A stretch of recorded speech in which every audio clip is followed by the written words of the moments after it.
Bueno, en primer lugar vinimos nosotros a este evento para mostrar nuestra experiencia con nuestro trial de LTE. Como tú sabes, fuimos los primeros en Latinoamérica en probar la tecnología.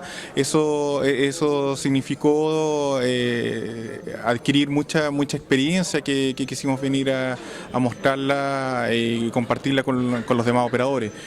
La experiencia de LTE es muy interesante porque significa muchas cosas. Si bien cuando nosotros vemos y recordamos los anchos de banda que nos ofrece la tecnología y vemos que son bastante altos, a veces nos preguntamos cómo los vamos a llenar. Y esa es la primera pregunta. La respuesta es quizás, bueno, generando nuevos contenidos, generando contenidos más atractivos. Pero cuando pensamos también en el LTE y cuál es su significado, en el fondo lo que tenemos que recordar es que el usuario no sabe lo que es LTE y en el fondo no le interesa mucho lo que es LTE. Él le interesa más ancho de banda, con mejor calidad y solamente eso.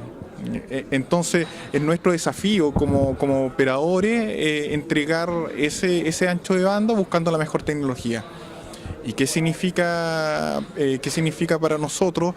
Claro, en el primer momento empezamos a ver cuáles son las dificultades que tienen las tecnologías actuales cuando vemos, si bien podemos tener altas velocidades con HSPA+, eso significa que no necesariamente vamos a poder escalar cuando tengamos una alta demanda de tráfico.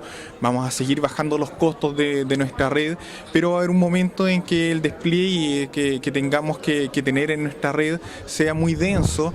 Por lo tanto, vamos a tener que estar obligados a migrar a una tecnología que nos permita ancho de bandas mucho más alto. Y en este momento la alternativa viable es LTE. ¿Cómo se implementa? Bueno, primero que nada teniendo espectro. En esta conferencia hemos concordado todos, tanto operadores como proveedores, como el regulador, los reguladores, en que el espectro es el bien importante para poder tener el LTE funcionando comercialmente en Latinoamérica. ¿Y eso qué significa y cómo se ve hoy en día? Es poder elegir entre 2600 o 700 MHz y tenerlos ahora, porque cuando pensamos que queremos tener LTE en el futuro cercano, en realidad significa que tenemos que tener hoy día el espectro para poder hacer el despliegue lo más luego posible. Efectivamente, cuando nosotros pensamos en el tema de la voz, en realidad cuando pensamos en el servicio que estamos ofreciendo los operadores, LTE es la opción tecnológica para dar el servicio de banda ancha móvil y eso habitualmente no considera directamente el uso de la voz. O sea, cuando tú vendes una tarjeta, si bien los dispositivos están preparados para poder generar una llamada de voz, esto no ocurre. Entonces podemos esperar que se desarrolle la voz en las nuevas redes. Podemos esperar a que esto ocurra mientras se masifica. Cuando tú ves el tema de los terminales es un tema complejo, porque en realidad cuando tú dices, bueno, yo quiero tener dispositivos 3G, en realidad los terminales 3G son más caros. Entonces, ¿qué hacemos? ¿Qué hacemos al respecto? En realidad tenemos que analizar el conjunto completo, porque cuando nosotros tenemos terminales 3G más caros, tenemos que recordar que tenemos un ahorro en la red y ese ahorro en la red tenemos que compensarlo y se compensa en realidad con el aumento de costo en los terminales 3G. Y cuando empieza a masificarse y podemos obtener economías de escala, ahí podemos lograr el equilibrio positivo que nos permite adoptar mucho más masivamente el 3G. Pero en realidad lo que tenemos que hacer nosotros es hacer una evaluación completa de todo, de tanto la red como los terminales, para poder tomar una buena decisión y optar por la compra de terminales 3G, aunque se vean aparentemente más caros.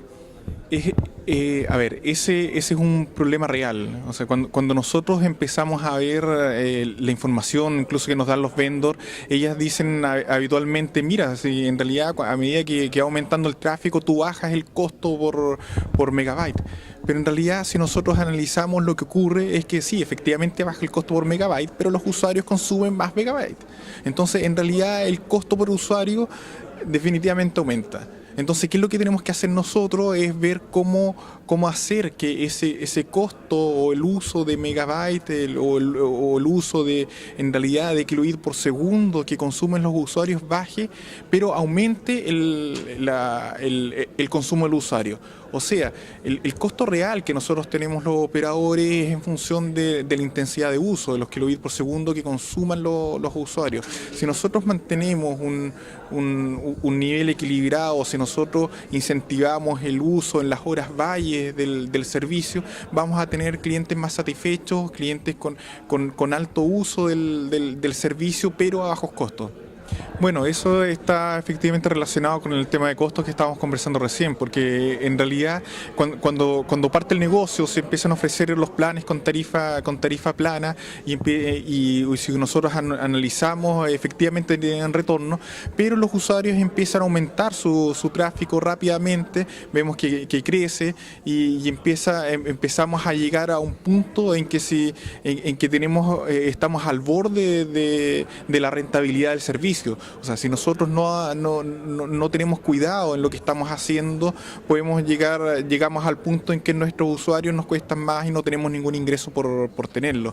Entonces, es un tema complejo de responder. Hay muchas iniciativas que se pueden hacer, pero lo que tenemos que tener cuidado siempre es cuidar la calidad de experiencia que tenga el usuario. Nosotros no podemos llegar y aplicar políticas de control en que lo que se va a traducir en que vamos a degradar el servicio. Eso no lo podemos hacer. Tenemos que cuidar que la experiencia del usuario se mantenga y siempre sea mejor.